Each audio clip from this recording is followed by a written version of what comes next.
So this is Friday's English lesson. This is the last one of the week. So all week we've been building up to doing this setting description.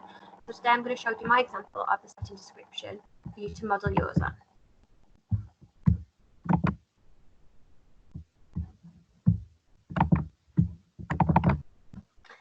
So this is the setting that we've been looking at all week, which is Neverland.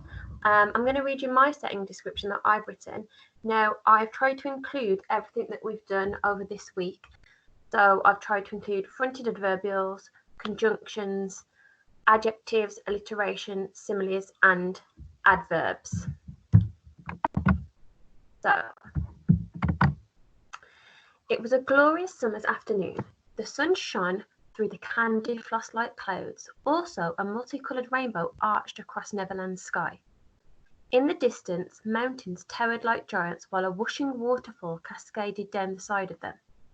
The palm trees swayed gently in the breeze. Furthermore, curious bees floated from one fluorescent flower to another, stealing the pollen.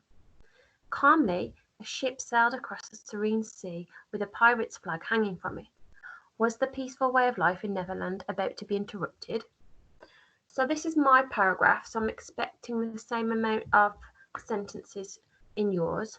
So what you're going to do is you're going to look back over your notes from the week. So here are my ones. So I've got the list of conjunctions that I can include. You might want to write these down on a piece of paper. Now, actually, if you haven't got them down already, rather than you keep rewatching the video, so maybe write these down for a minute.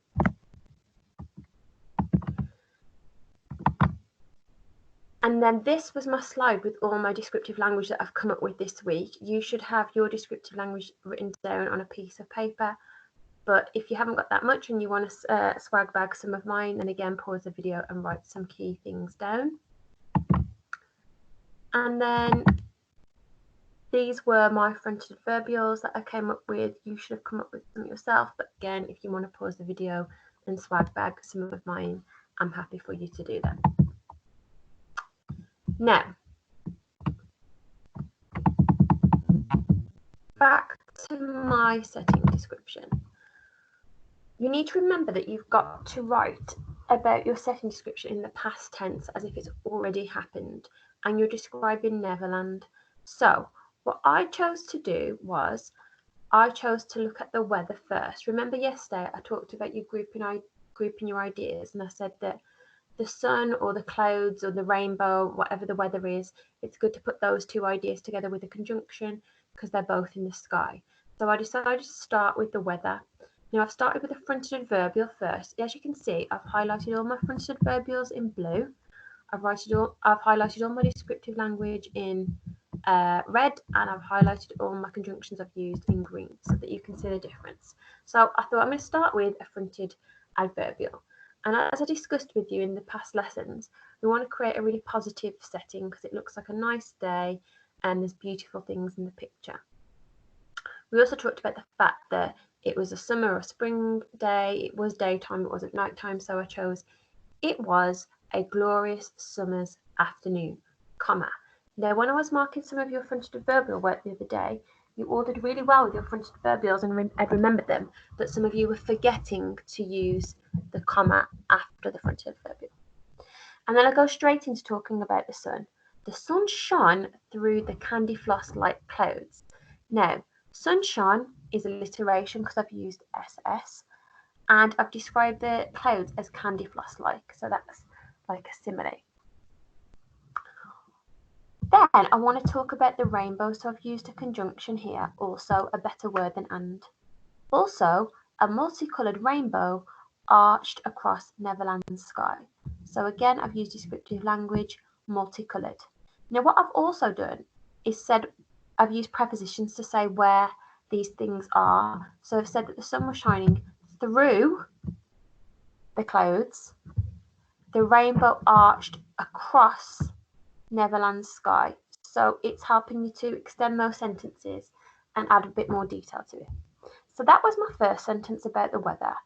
Then I chose, like I explained yesterday, to look at the mountains and the waterfall because they're in the picture there together. So that's going to make up my next sentence.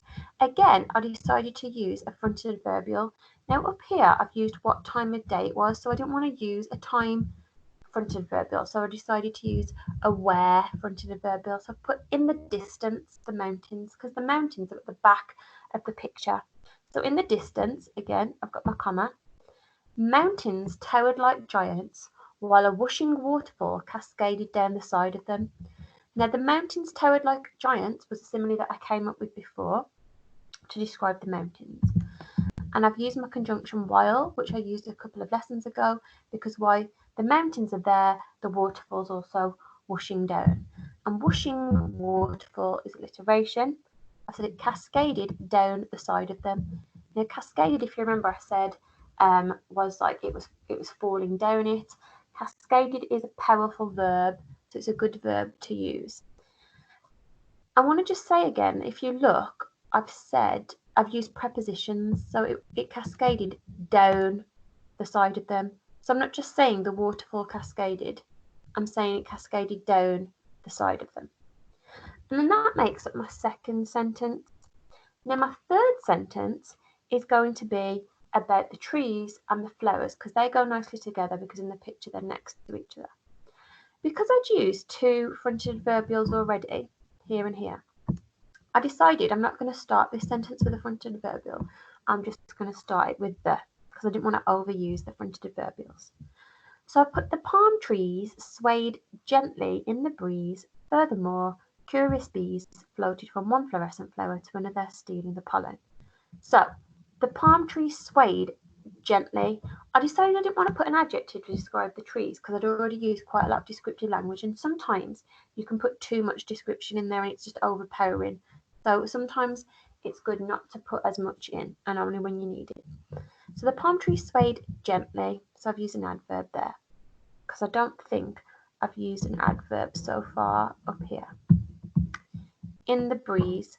Furthermore, so that's my conjunction to join the tree sentence to the flower sentence, and it's a better word than and.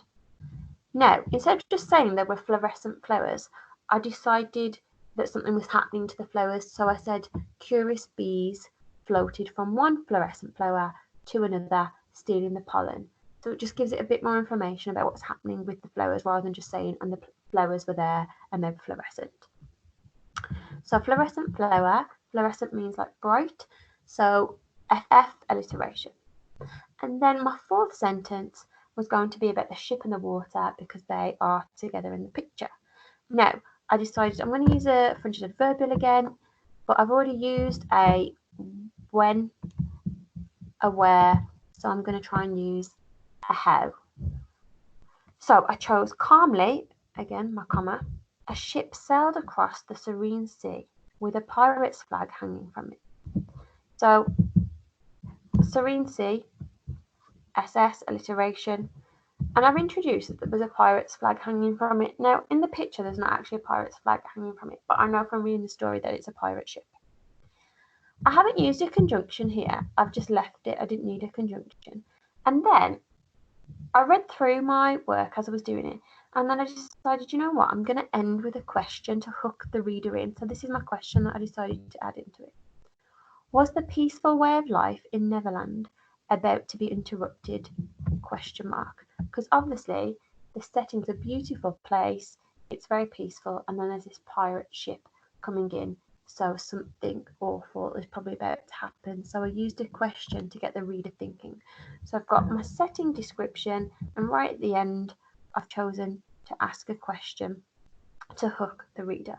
Now, all of this are ideas that I've already come up with over the week. So I'm not asking you to come up with anything new.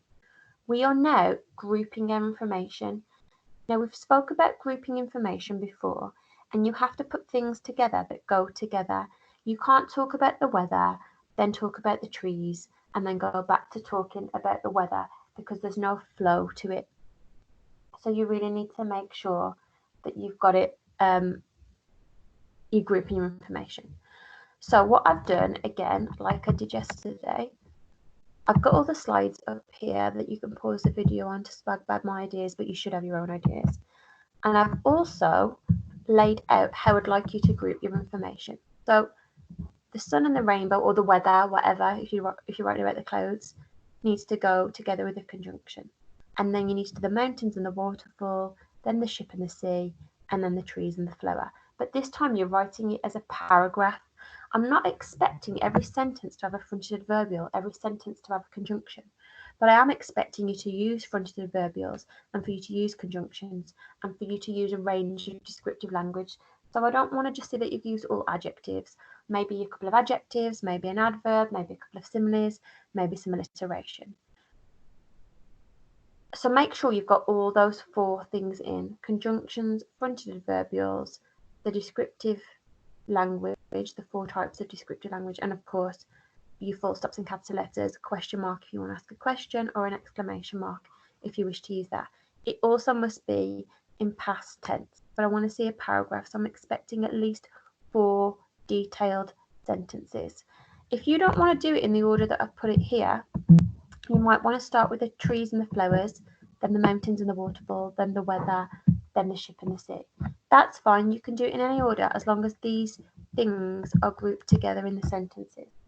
So you can do it on paper first if you want to do a rough copy, or you can do it straight onto Purple Mash, and obviously if you make a mistake you can go back and delete it, that's fine. I know some of you are having some problems with to write for whatever reason. So you can actually write it on paper and get your parents to take a picture of it on their phone, and they can email it to the Year 3 email account, and then we can just look at it like that. Now the Year 3 email account is year3@bluecoatfederation.co.uk. So that's year3@bluecoatfederation.co.uk. So if that's easier for you, write it down on paper, get your parents or whoever you live with to take a picture of it, and then they can send the picture to that email account, which I am in charge of, and I can look at it and send it to whoever your teacher is if I'm not your teacher. I hope this makes sense. If you want to look back at my example to model it slightly on, but don't copy it, then that's fine. Okay. If there's any problems, you know where your teachers are to help you, and have a lovely weekend, Year 3. And thank you so much for all the hard work that you've been doing this week. I'm really proud of how you've taken on the new way we've been doing the online learning, that a lot of you are trying really hard with the activities and are watching the videos, and I can see that your writing in particular is a lot better than it was before the Easter holiday. So well done and enjoy your weekend.